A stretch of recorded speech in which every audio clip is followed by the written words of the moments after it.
भगवान श्री कृष्ण ने महाभारत की युद्ध से पहले ही बहुत सारे दुष्ट राजाओं का अंत कर दिया था।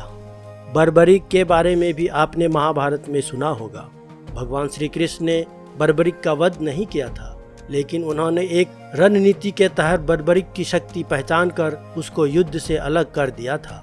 भीमपौत्र और घटोत्कच के पुत्र दानवीर बर्बरीक के लिए 3 बाण ही काफी थे, जिसके बल पर वे कौरवों और पांडवों की पूरी सेना को समाप्त कर सकते थे। कहते हैं कि अपने गुरु को दिए हुए वचन के अनुसार उसने कहा था कि जो भी सेना हार रही होगी मैं उसकी ओर से लड़ूंगा। इस तरह बारी बारी वो दोनों ही सेना का संहार कर देता और महाभारत की लड़ाई युद्ध से पहले ही समाप्त हो जाती। इसलिए भगवान श्री कृष्ण ने दान में उसका शीश मांग लिया था। उसकी इच्छा थी कि वह महाभारत का युद्ध देखे, तो श्री कृष्ण ने उसको वरदान देकर उसका शीश एक जगह रखवा दिया, जहाँ से उसने महाभारत का संपूर्ण युद्ध देखा। उन्हीं बर्बरीक को आज खाटू श्याम के नाम से जाना जाता है। अंत में महाभारत युद्ध के समय सारे भारतवर्ष में सिर्फ 2 ही राजा युद्ध में शामिल नहीं हुए थे। एक बलराम और दूसरे भोजगढ़ के राजा और रुक्मणी के बड़े भाई रुक्मी थे।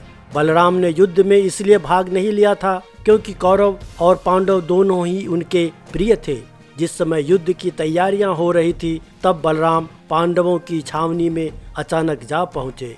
सभी ने उनका आदर सत्कार किया। फिर उन्होंने बड़े व्यथित मन से कहा कि कितनी बार मैंने कृष्ण को कहा कि हमारे लिए तो पांडव और कौरव दोनों ही एक समान है।